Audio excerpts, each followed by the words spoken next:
Welcome back. My name is Catherine Wormley. I help single moms elevate from survival mode to healed, confident, and thriving. And today we are talking about budgeting 101. Part two, actually. Part one was just the foundations. I suggest you go back and watch that. Part two today is all the practical stuff of budgeting. You may have heard these ideas or these steps before. Hopefully you're using them. If not, then this would be a good time for you to implement the steps. I have to say that I am not a financial advisor. This is not giving you financial advice. This is just me trying to help you with my own experiences in budgeting and finances and all the good stuff. And if you take these steps and run with it, great. If you don't, great. I'm just here to help. So let's get into it. So part one was all about the foundations of just renewing your mind to it's not about getting by. You really have to think about your future. You really have to think legacy, okay? Part two, today we were talking about the practical stuff. So the first thing that I did with being practical with my budget was to track my expenses for like a month, maybe 2 months if you're very from A to Z with your finances, okay? Tracking literally every penny, making sure that you write down where you're spending your money. Make categories for yourself. I don't know, like restaurants, rent, water bill, electric bill, car note, clothes, personal care, hair care, like all the things. Just track every single time you swipe that card, every single time you pay with that cash, track it, okay? And this is a non-judgment zone. Try not to try to budget at this stage. This is the beginning of your budgeting. So try not to I don't want to say like put too much emphasis on the amount that you're spending. Just spend like you normally spend, because it's going to reflect the true nature of your own spending habits. So that way you'll know where to tweak, what to delete, what to add, all the good stuff. Okay, so step number one, track your expenses for a month or two. No judgment, no shame, just write it down, write the category, and that's it. Okay, step number two, this is where you're going to make a budget. I started making a budget on paper. This was a couple of years ago, before all the budgeting apps were popular now. But starting on paper actually just helped me. I'm very tactical. And I like writing stuff down. It just helps me remember, and it's there in front of me. And it actually forces me to really think about, it forced me to really think about like what I'm budgeting for. So, but now I use an app. I'm not going to tell you what app I'm using. It's a free app. Clock on that. But I do suggest, if you, however way you flow, whether you're a paper and pencil girl or tech girly and love the apps, go for it. You do not have to pay. Like I said, I use the free version of the app that I use. And I just honestly went on Google. I looked up budgeting apps, and I looked at all the reviews, and I looked at what it provides, like the resources it provides, what it does for you. And so I went with the one that fits my lifestyle. So, and this is the one where you're going to take the first step, right? All the categories that you spent your money on, and you're going to put it into an actual list, a budget. You have to make sure that you're putting a dollar value that makes sense, reality. I know for experience that when I put, let's say like entertainment or restaurants, like going out to eat, that was like my budget line item. I would I wouldn't put what I spent in reality or what I wanted to spend. I put like what I thought was a good amount to spend, which is dumb. Okay. You spend what is realistic. Okay. So if you find that you're going over your budget, I think it's in the red. If you're going in the red, that's where you start tweaking. So make the budget, put all the categories in, put your digital amount or your monetary amount by each category, and then find out if you're over budget. If you're over budget and you don't either hit zero by the end of the month with your income, so it's like your income and what you're spending, if you don't max out right at zero by the end of the month and you're going over, go back to your budget, and that's where you start tweaking things. Okay. Obviously, you're not going to tweak your rent, right? Because that's a fixed amount. You're not going to tweak your water bill. You're not going to tweak your electric bill and your gas bill and your car note. Like those things, fix it, right? Those are fixed. You can't change those, right? But the other things that you can change are your other spending habits, like going out to restaurants, shopping, your skincare, your hair care, your makeup, your clothes, things that you buy for the house, all the personal care, any hobbies. You got to really think about, okay, what can I afford? Okay. For example, when I went through my budget, I had already deleted a lot from my life just because my income wasn't that great at the time. And so I didn't have enough money to go out and have fun, right? So my budget was already very much black and white. It was all the fixed things, the things that we needed to keep the house running, for me to drive to work.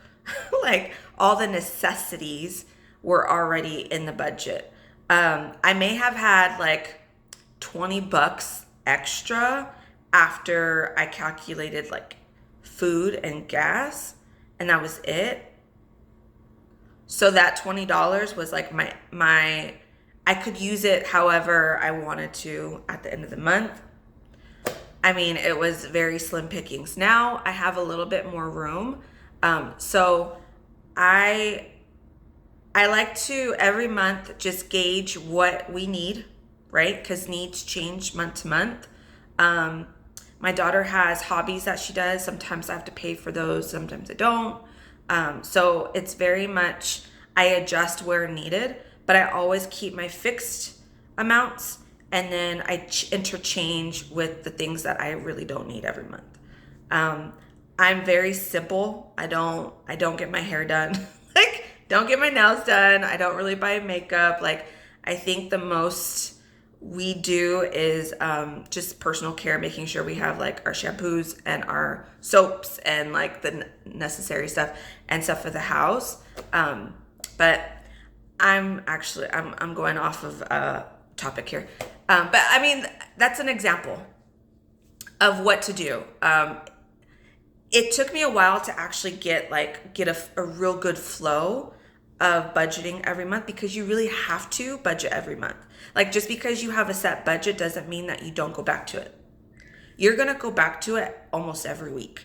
You're going to go back to it every time you spend money. You're going to go into your budget, look at the category that you spent it in, and subtract that amount from the amount that you allotted to yourself, right? So you are going to use the budget app or your budgeting list constantly, and you need to make it a habit. It doesn't need to be obsessive. It just needs to be a habit. Okay? So before we go to tip number 3, I just want to do my shameless plug and talk about my 30-day devotional. It's called 30 Days to Kingdom Parenting. It is a devotional. It has all my lessons that I learned way back when with parenting. The Lord helped me actually write this. He went through the whole list of 30 days of this is what you're going to talk about. This is what you've learned so far. And I add all my personal experiences with that. And then there is a take action section where there are activities that you can do on your own to better yourself as a parent. activities that you can do with your kids to better your relationship with them, and just make your house more peaceful. And then there's a note section. So you can find the 30 Days to Kingdom Parenting, my 30-day devotional, on Amazon. You can look up my name, look up the title, or you can click the link in the description. Okay? All right. So step number 3. Yeah, I'm looking at it. It's tithing. For all the Christians out there, you know what that is. Okay? I had to wrap my head around the need for tithing, but like the actual command that God gives to tithe, it's 10% of your gross income before all the taxes come out of anything coming into your house. So whether it's a paycheck, whether it's a gift, whether it's extra money on the side that you made, whatever finances are coming into your house, you're going to give the Lord 10%. It's gracious of him to only say 10% because honestly, 100% is his. He allowed you to have it. But he only asked for 10%. That means you can take the 90, right? But tithing is a protective, is protection as well. It protects against the enemy stealing your money.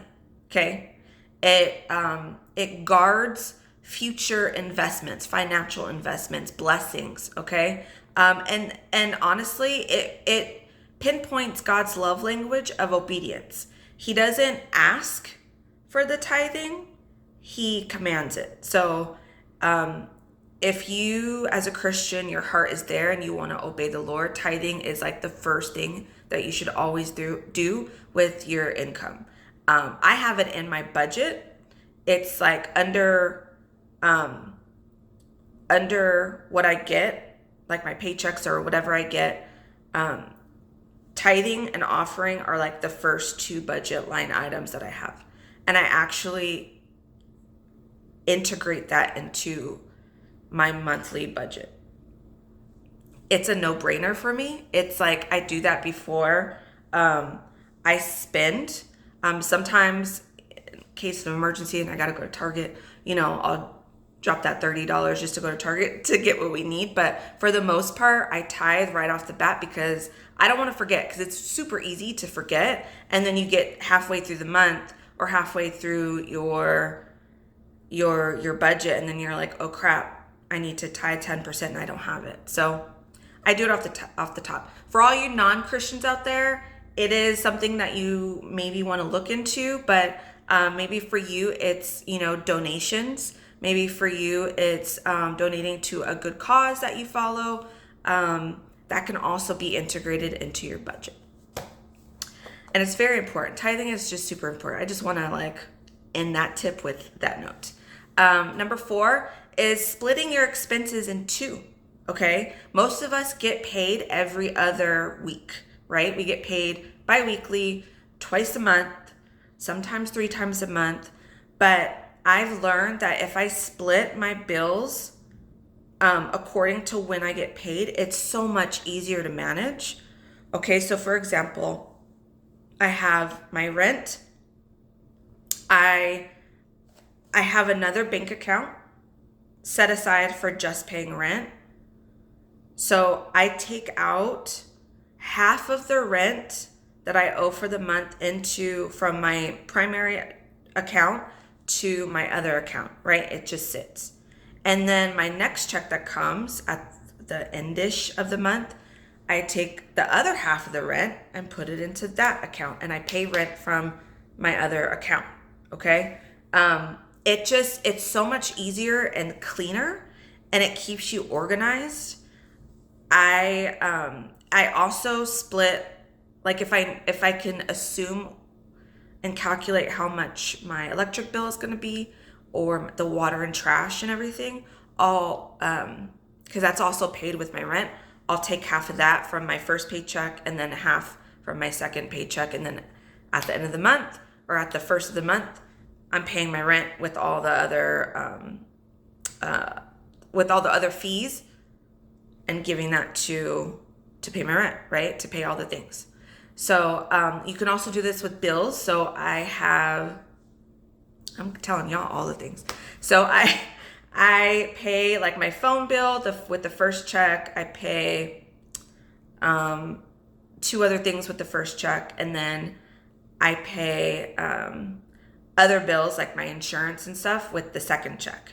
Okay, you do have to pay attention to your due dates on all your bills, because that really does it'll affect, you know, when you pay those bills and out of what check you're going to pay those bills. But you can always call your companies and say, hey, can I push my due date a week out for now on? Can I change the due date for this bill? Can I change the due date for this bill? So that way it perfectly aligns with how your checks come in. So just an idea. It works for me. It's very clean. It's very efficient. It's very organized, and it works for me. So hopefully you take that tip and it'll work for you.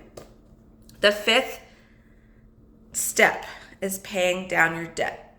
I am not going to go too much into this one because that's between you and the Lord. What I will say is, with learning about budgeting and finances through the lens of kingdom, of heaven, of God, and what he expects from his children, refusing to pay debt back is very prideful. It comes from a spirit of pride. You don't want to fall into that category, okay?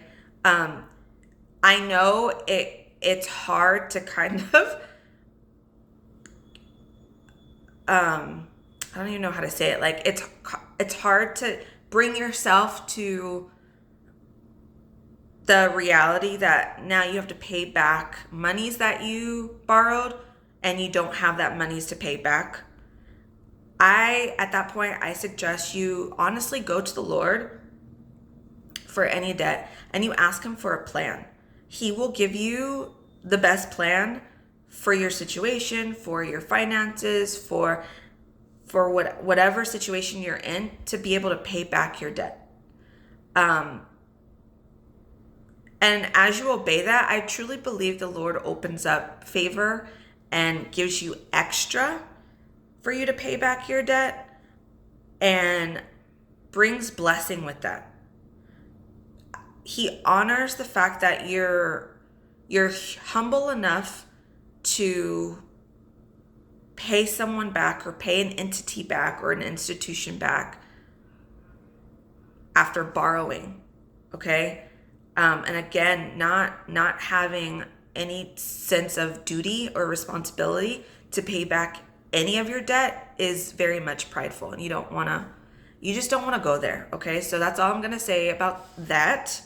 I have very much struggled with that, and that's why I'm kind of bringing this up. And the Lord really renewed my mind to why it's important to pay back your debt, okay? All right.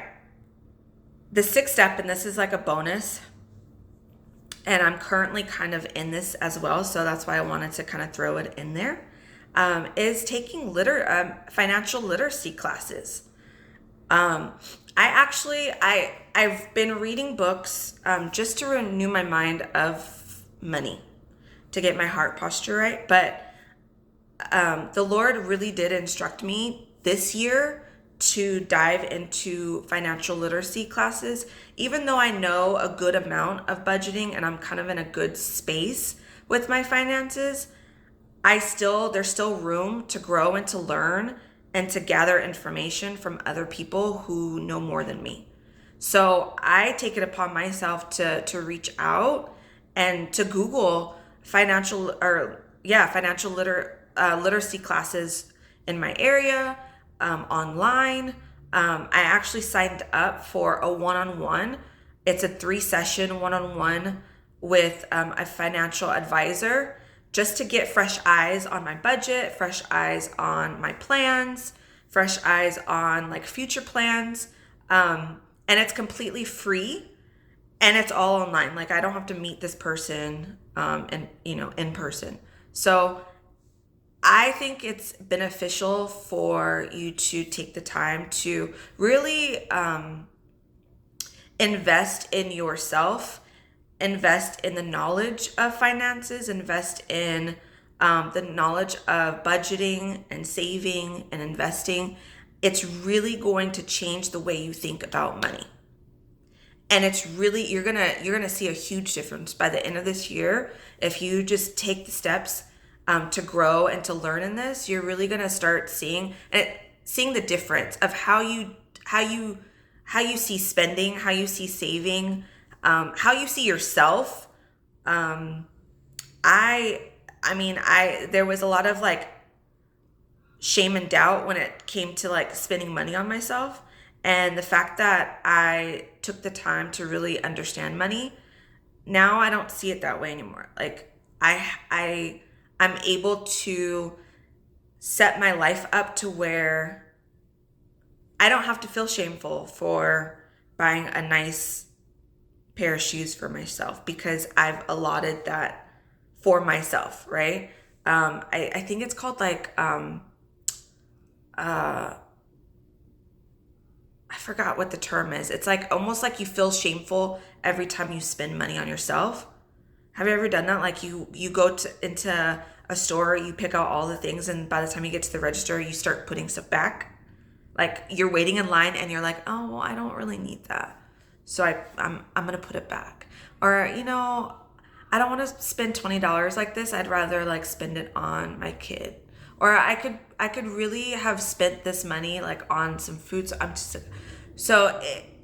telling you, it's a real thing because I've been through it. I know I talked to my mom about it, and she I don't know if she does it now, but I watched her do this growing up as well. So it's a thing. It's called something spending, like I don't know. It's a term. I promise you, it's a term. But it's a real thing, and I think it really resonates for a lot of moms, just because single moms too, because we don't really do a lot for ourselves. We do a lot for other people, and so when it comes to ourselves, when spending money on ourselves, it can be an issue, or it can be the total opposite, and you are super selfish and you spend all the monies on yourself and don't really pay attention to the needs of others, especially within your household, or the needs in the future, and you kind of screw yourself over and you self-sabotage and all the things. So it can go either way. But I am done with part 2. It is, oh, look, it's 22 minutes. I'm trying to get under like 20, 25, just because I know we have a life, okay? You want to watch the video, you want to get off and go live your life. I understand. But I wanted to come on here and talk about finances, talk about the nitty gritty, just the reality, the practical stuff of finances and what I do. So hopefully it helped you. And I will be here next week with part 3. You got to wait to see what the topic of that, I mean, it's within budgeting, obviously, but the subcategory of what I'll be talking about. But I hope you guys have an amazing day. And I hope you learned something and it renewed your mind. And I'll see you later. Bye.